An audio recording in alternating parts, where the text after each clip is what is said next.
नमस्ते दोस्तों, क्या हाल है। तारीख आज 11 दिन मंगलवार, मार्गशीर्ष कृष्ण पक्ष सप्तमी। चंडीगढ़ साइंस लैब ने सोलर एनर्जी के क्षेत्र में बड़ी उपलब्धि हासिल की है। वैज्ञानिकों ने ऐसा पैनल विकसित किया जो 30% ज्यादा ऊर्जा देता है। सरकार ने इसे 1000 घरों में पायलट प्रोजेक्ट के रूप में लागू किया है। असम सरकार ने वुमन एंटरप्रेन्योर फंड के तहत 1 लाख महिलाओं को 10,000 रुपए की स्टार्टअप ग्रांट देने का ऐलान किया। मुख्यमंत्री बोले, यह योजना बेटियों को आत्मनिर्भर बनाने की दिशा में बड़ा कदम है। जयपुर में आयोजित राजस्थान उत्तर प्रदेश ट्रेड फेयर में दोनों राज्यों के उत्पादों को जबरदस्त रिस्पांस मिला। 200 से ज्यादा स्टॉल्स लगे और कुल 50 करोड़ के बिजनेस डील्स साइन हुए। अहमदाबाद में हेल्थ डिपार्टमेंट ने कैंसर अवेयरनेस कैंप आयोजित किया, जहां 5000 लोगों की स्क्रीनिंग की गई। साथ ही मुफ्त ट्रीटमेंट वाउचर्स भी बांटे गए। भोपाल में आयोजित नेशनल थिएटर फेस्ट में बिहार से आए नाटक माटी की बोली ने सर्वश्रेष्ठ नाटक का खिताब जीता। 1000 दर्शकों ने शो का आनंद लिया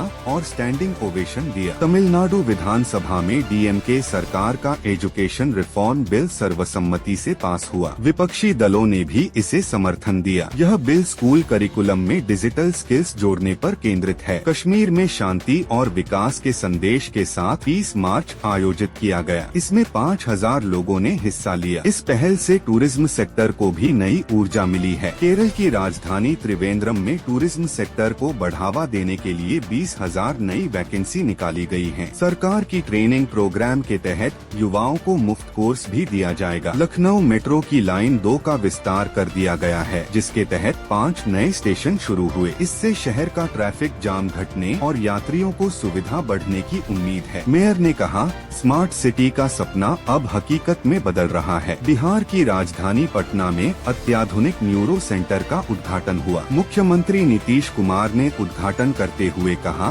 कि यह राज्य में ब्रेन हेल्थ के लिए मील का पत्थर साबित होगा। उद्घाटन दिवस पर 1000 मरीजों की मुफ्त जांच की गई। मुंबई में आयोजित बॉलीवुड अवार्ड्स नाइट में दीपिका पादुकोण ने अपने डांस परफॉर्मेंस से महफिल लूट ली। उन्होंने 5 प्रमुख कैटेगरी में अवार्ड जीते। फैंस ने सोशल मीडिया पर बॉलीवुड नाइट्स ट्रेंड कराया। कर्नाटक विधानसभा में वाटर क्राइसिस पर विपक्ष ने हंगामा किया। 10 घंटे चली गर्मागर्म बहस के बाद मुख्यमंत्री ने आश्वासन दिया कि जल्द स्थायी समाधान लाया जाएगा। इस दौरान 50 विधायक निलंबित किए गए। हैदराबाद में आयोजित नेशनल टेक एक्सपो में 50 स्टार्टअप्स को कुल $1 बिलियन 1000 करोड़ रुपए की फंडिंग मिली। प्रधानमंत्री ने वीडियो मैसेज में कहा, स्टार्टअप इंडिया ग्लोबल ब्रांड बन चुका है। ओडिशा में फिशरीज सेक्टर ने राज्य की तस्वीर बदल दी है। नए प्रोजेक्ट्स से 50,000 से ज्यादा रोजगार बने हैं। ग्रामीण इलाकों में ट्रेनिंग कैंप लगातार चल रहे हैं। मंत्री बोले, कोस्टल इकोनॉमी अब आत्मनिर्भर बन रही है। केरल सरकार ने डिजिटल एजुकेशन में एक और कदम बढ़ाते हुए नया ऑनलाइन लर्निंग पोर्टल लॉन्च किया है। अब 20 लाख छात्र घर बैठे फ्री ई बुक्स और लेक्चर एक्सेस कर सकते हैं। एजुकेशन मिनिस्टर ने कहा, हर बच्चे तक शिक्षा पहुंचाना ही असली मिशन है। एमपी पुलिस के सेफ नाइट ऐप ने अब तक 500 से ज्यादा महिलाओं की मदद की है। ऐप के जरिए नाइट पेट्रोलिंग टीम्स तुरंत लोकेशन ट्रैक कर रेस्क्यू करती हैं। इससे राज्य में महिला अपराधों में 25% की गिरावट आई है। पुणे में आयोजित वार्षिक मैराथन में देश भर से 10,000 प्रतिभागियों ने हिस्सा लिया। इस इवेंट से 5 करोड़ रुपए की चैरिटी राशि जुटाई गई, जो गरीब बच्चों की शिक्षा पर खर्च होगी। दिल्ली की सियासत में एक बार फिर गर्मी बढ़ी है। आम आदमी पार्टी ने नया मैनिफेस्टो जारी किया, जिसमें 300 यूनिट तक फ्री बिजली का वादा दोहराया गया। बीजेपी ने इसे खोखला वादा बताते हुए विरोध किया। लॉन्चिंग इवेंट में करीब 5000 समर्थक मौजूद रहे। वहीं एनालिस्ट्स का कहना है, राजधानी की पावर पॉलिटिक्स अब और दिलचस्प होगी। कोलकाता में दुर्गा पूजा 2.0 नाम से आयोजित कल्चरल शो ने देश भर से पर्यटकों को आकर्षित किया। इस इवेंट में यूपी बिहार के कलाकारों ने भी परफॉर्म किया। फूड स्टॉल्स और लोकल आर्ट्स ने खूब प्रशंसा बटोरी। पर्यटन विभाग के अनुसार इस आयोजन से राज्य की अर्थव्यवस्था को 100 करोड़ का बूस्ट मिला। महाराष्ट्र सरकार के सर्वे के अनुसार पिछले 1 साल में आईटी सेक्टर में 30% की वृद्धि हुई है और 2 लाख से अधिक नई नौकरियां बनी हैं। मुख्यमंत्री ने कहा, युवा स्किल्स को अपग्रेड करें, भविष्य उज्जवल है। ग्रामीण इलाकों में अब भी गैप बना हुआ है, लेकिन कुल मिलाकर बेरोजगारी में गिरावट दर्ज की गई। गुजरात यूनिवर्सिटी ने इलेक्ट्रिक इलेक्ट्रिक व्हीकल डिजाइन और टेक्नोलॉजी पर नया कोर्स शुरू किया है। 5000 छात्रों ने इसमें एडमिशन लिया है। उद्योग साझेदारी के जरिए सभी को इंटर्नशिप और 90% प्लेसमेंट की गारंटी दी गई है। वाइस चांसलर ने कहा,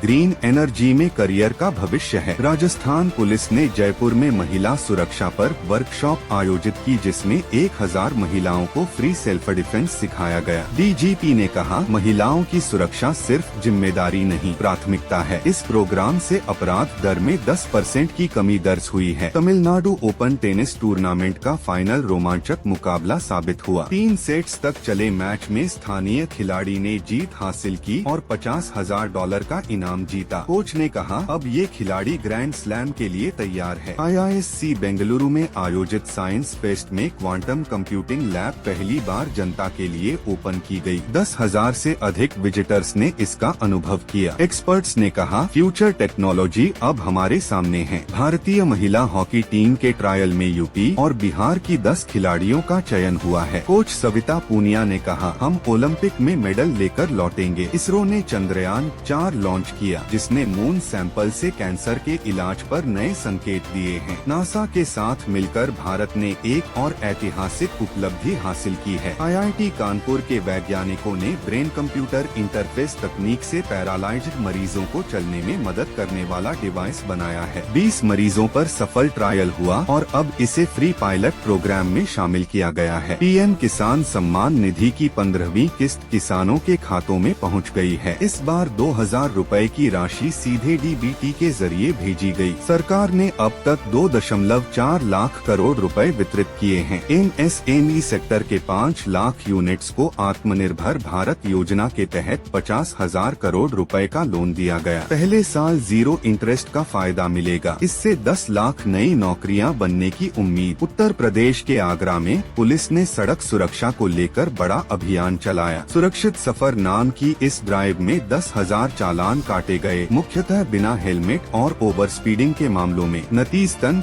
एक्सीडेंट रेट पिछले महीने की तुलना में 15% घटा है। SP ने कहा, life is precious, rules follow करो। करीब 500 कांस्टेबल्स ने पूरे शहर में रोड चेकिंग अभियान चलाया। मुंबई में बारिश के बाद डेंगू के मामलों में तेज उछाल देखा गया है। BNC की रिपोर्ट के अनुसार अब तक 200 नए मरीज सामने आए हैं। इसके बाद प्रशासन ने फॉगिंग मशीनें बढ़ाई हैं और गरीब इलाकों में 50,000 मुफ्त मेडिसिन किट्स बांटी हैं। डॉक्टरों ने सलाह दी है कि साफ पानी और हाइड्रेशन ही बचाव का रास्ता है। राहत की बात यह है कि अब तक कोई मौत नहीं हुई है। रांची में आयोजित बॉर्डर फेस्ट में लोकल कलाकारों का जलवा देखने को मिला। भोजपुरी और झारखंडी फ्यूजन परफॉर्मेंस से दर्शक झूम उठे। लगभग 20,000 लोगों ने फेस्टिवल का आनंद लिया। मुख्यमंत्री के आगमन से भीड़ और उत्साह दोनों बढ़ गए। Ticket sold out. Local economy में बड़ा उछाल देखने को मिला। भारत ऑस्ट्रेलिया मैच बारिश के कारण रुका, लेकिन विराट कोहली के 50 रन ने नया रिकॉर्ड बना दिया। BCCI ने दर्शकों को रिफंड देने का ऐलान किया। सोशल मीडिया पर किंग कोहली ट्रेंड कर रहा है। लाल किले के पास हुए कार ब्लास्ट मामले में 2 संदिग्धों को UAPA के तहत गिरफ्तार किया गया। IED बरामद हुआ, लेकिन कोई घायल नहीं हुआ। NSA ने बताया, टेरर मॉड्यूल बस्ट कर लिया गया है। NSSO रिपोर्ट के मुताबिक यूपी में युवाओं की बेरोजगारी दर में 25% की गिरावट आई है। 5 लाख से अधिक युवाओं को ट्रेनिंग के बाद नौकरी मिली है। सरकार का लक्ष्य 2026 तक 50% रोजगार वृद्धि का है। बिहार सरकार ने बेस्ट जॉब पोर्टल शुरू किया है, जहां बेरोजगार युवा सीधे अप्लाई कर सकते हैं। 48 घंटे में इंटरव्यू कॉल की सुविधा दी गई है। नीतीश कुमार बोले, डिजिटल इंडिया से रोजगार में क्रांति आएगी। नई एजुकेशन पॉलिसी के तहत 5000 स्कूलों में AI लैब्स शुरू की जा रही हैं। HRD मंत्रालय ने कहा कि इससे बच्चों में डिजिटल स्किल्स बढ़ेंगी और ग्रामीण शहरी गैप कम होगा। बिहार यूनिवर्सिटी में बेटियों की सुरक्षा को ध्यान में रखते हुए 2000 नई हॉस्टल सीटें जोड़ी गई हैं। सीसीटीवी और 24x7 सिक्योरिटी के साथ नया बिल्डिंग तैयार है। स्टूडेंट्स ने इसे सेफ लर्निंग स्पेस बताया। दिल्ली पुलिस ने शक्ति ऐप 2.0 लॉन्च किया है। GPS बेस्ड इस ऐप से अब तक 100 से ज्यादा महिलाओं को समय पर रेस्क्यू किया गया है। रिपोर्ट के अनुसार रेप केस में 30% की गिरावट दर्ज हुई है। यूपी की महिला हेल्पलाइन 181 ने 50,000 कॉल्स पर तुरंत कार्रवाई की। फ्री काउंसलिंग और लीगल एड से कई महिलाओं की जान बची। डिप्रेशन केस में 20% कमी आई है। मुंबई इंडियंस ने यूपी के 22 वर्षीय तेज गेंदबाज अखिलेश सिंह को 15 करोड़ में खरीदा है। 150 kmph की स्पीड से गेंद फेंकने वाले अखिलेश अब क्रिकेट फैंस के नए स्टार बन गए हैं। लखनऊ में सुबह सुबह एक्शन का माहौल रहा जब प्रशासन ने माफिया के ठिकानों पर छापेमारी की। योगी सरकार की जीरो टॉलरेंस पॉलिसी के तहत 50 करोड़ की अवैध बिल्डिंग्स को तोड़ा गया। स्थानीय लोगों ने स्वागत किया तो माफिया खेमे में हड़कंप मच गया। सरकार ने 200 परिवारों के पुनर्वास का भरोसा दिया है। वाराणसी में NGT के आदेश पर चल रही गंगा सफाई ड्राइव में 100 टन से अधिक प्लास्टिक और कचरा हटाया गया। PM मोदी ने वीडियो कॉल पर टीम को बधाई दी और कहा, गंगा हमारी आत्मा है। 500 वॉलंटियर्स की मेहनत से गंगा का जल अब पहले से ज्यादा स्वच्छ दिख रहा है। दिल्ली में नया कोविड वेरिएंट ओमिक्रॉन XBB.1.5 के 50 केस दर्ज हुए हैं। सरकार ने फ्री बूस्टर शॉट कैंप शुरू किए। अब तक 10,000 लोगों ने डोज ली। हॉस्पिटल्स अलर्ट मोड पर हैं, लेकिन लॉकडाउन की संभावना नहीं। स्वास्थ्य मंत्रालय ने कहा, घबराएं नहीं, सतर्क रहें। आयुष मंत्रालय ने स्वास्थ्य संजीवनी स्कीम लॉन्च की है, जिसके तहत डायबिटीज कंट्रोल के लिए तुलसी अश्वगंधा किट फ्री दी जाएगी। 500 सेंटरों पर रजिस्ट्रेशन शुरू हो चुका है और पहला वितरण बिहार से होगा। एक्सपर्ट्स ने इसे मॉडर्न और देसी मेडिसिन का शानदार मेल बताया। पटना के स्टूडियो में बिग बॉस 19 का ग्रैंड फिनाले हुआ, जिसमें सलमान खान और अनुष्का शर्मा की सरप्राइज परफॉर्मेंस ने दर्शकों को झूमने पर मजबूर कर दिया। बिहारी कंटेस्टेंट ने शो जीतकर 1 करोड़ की इनामी राशि ली। पटना के सिंगर रवि शर्मा ने IPL फाइनल में परफॉर्म कर पूरे देश का दिल जीत लिया। उनके भोजपुरी पॉप गाने ने सोशल मीडिया पर तहलका मचा दिया और अब उन्हें 3 बॉलीवुड फिल्मों से ऑफर मिले हैं। 1 दिसंबर से शुरू हो रहे संसद सत्र में विपक्ष ने किसान बिल को लेकर सरकार पर निशाना साधा। प्रधानमंत्री मोदी ने कहा, ये किसानों की भलाई के लिए है। MSP गारंटी पर 15 बैठकें तय हैं। कांग्रेस नेता राहुल गांधी ने यूपी के 10 जिलों में रोड शो करते हुए सरकार पर भ्रष्टाचार के आरोप लगाए। हजारों युवाओं ने यात्रा में हिस्सा लिया। राजनीतिक हलकों में इस यात्रा को मिशन 2027 की तैयारी माना जा रहा है। भारत ऑस्ट्रेलिया मैच बारिश के कारण रुका, लेकिन विराट कोहली के 50 रन ने नया रिकॉर्ड बना दिया। BCCI ने दर्शकों को रिफंड देने का ऐलान किया। Social media